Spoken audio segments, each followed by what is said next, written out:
Qila lamma balagha Sufyan Ats-Tsauri radhiyallahu anhu min al-umur 15 sana. Ketika Sayyidina Sufyan Ats-Tsauri radhiyallahu an, beliau ini termasuk akabir tabi'in, min kibar tabi'in. Beliau termasuk daripada pembesar-pembesar tabi'in. Sufyan Ats-Tsauri radhiyallahu an min al-umur 15 sana. Ketika beliau umurnya 15 tahun. Jadi ketika itu umur beliau 15 tahun, berarti kalau sekarang sekitar kelas 1 SMA lah. 1 SMA atau kelas 3 SMP. Ketika umur beliau 15 tahun, qala li ummih, beliau berkata kepada ibunya, "Ya ummah, wahai ibu, habini lillahi ta'ala, hibahkan aku kepada Allah Subhanahu wa ta'ala." Kata Sayyidina Sufyan Ats-Tsauri, hibahkan aku, berikan aku kepada Allah. Maksud apa? Diwakafkan kepada Allah. Saya akan khidmah kepada Allah, kepada umat. Faqalat ya waladi innama yuhda lil muluk man yasluh lahum. Kata ibunya, wahai anakku, kita kalau mau ngasih hadiah kepada seorang raja, pasti dengan sesuatu yang pantas untuk kita berikan. Masa kita mau ngasih seorang raja hadiah bakwan? Enggak mungkin. Kita mau ngasih hadiah baju lelong, enggak mungkin. Harus sesuatu yang istimewa. Lalu kata ibunya berkata seperti itu, ya anakku, kalau kita ini mau ngasih hadiah kepada seorang raja, harus hadiah yang luar biasa, yang istimewa. Wa anta ma fika syai' yasluh lillah. Yang aku lihat, engkau ini mau aku kasihkan kepada Allah, mau aku hibahkan kepada Allah, ente belum pantas mau ana hibahkan kepada Allah. Kelebihan apa yang ente punya sehingga engkau akan kuhibahkan kepada Allah? Keistimewaan apa yang kau punya sehingga engkau akan kuberikan hadiah untuk Allah?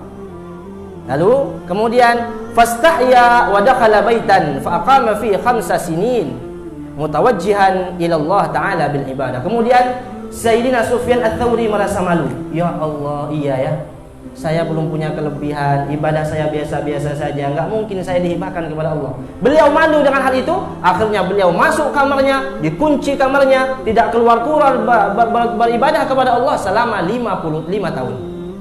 Beliau beribadah, bermunajat kepada Allah, memantaskan dirinya supaya bisa dijadikan hadiah untuk Allah selama 5 tahun.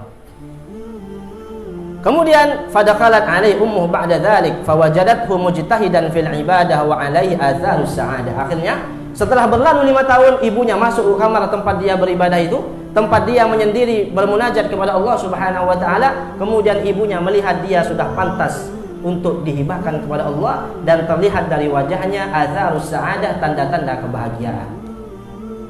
Kemudian faqabbalat baina ainai, kemudian ibunya mencium di antara kedua matanya, di keningnya.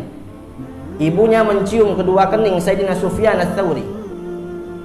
Wa qalat ya waladi al-an qad wahabtuka lillah. Wahai anakku, al-an, mulai detik ini, sejak saat ini akan aku hibahkan engkau untuk Allah Subhanahu wa taala.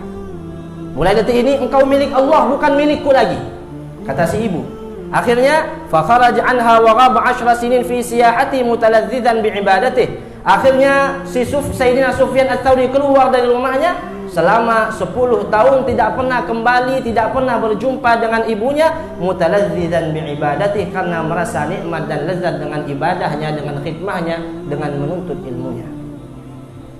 Fashtaqa ila ummih fazaraha lailan. Kemudian dia rindu kepada ibunya.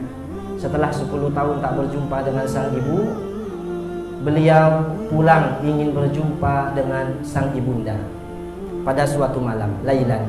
Falamma taraqal bab nadathu min wara'il hijab.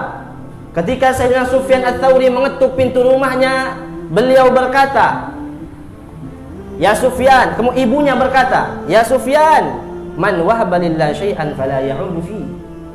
Wahai Sufyan, jika sesuatu telah diberikan kepada Allah, telah dihibahkan kepada Allah, maka sesuatu itu tidak boleh kembali lagi.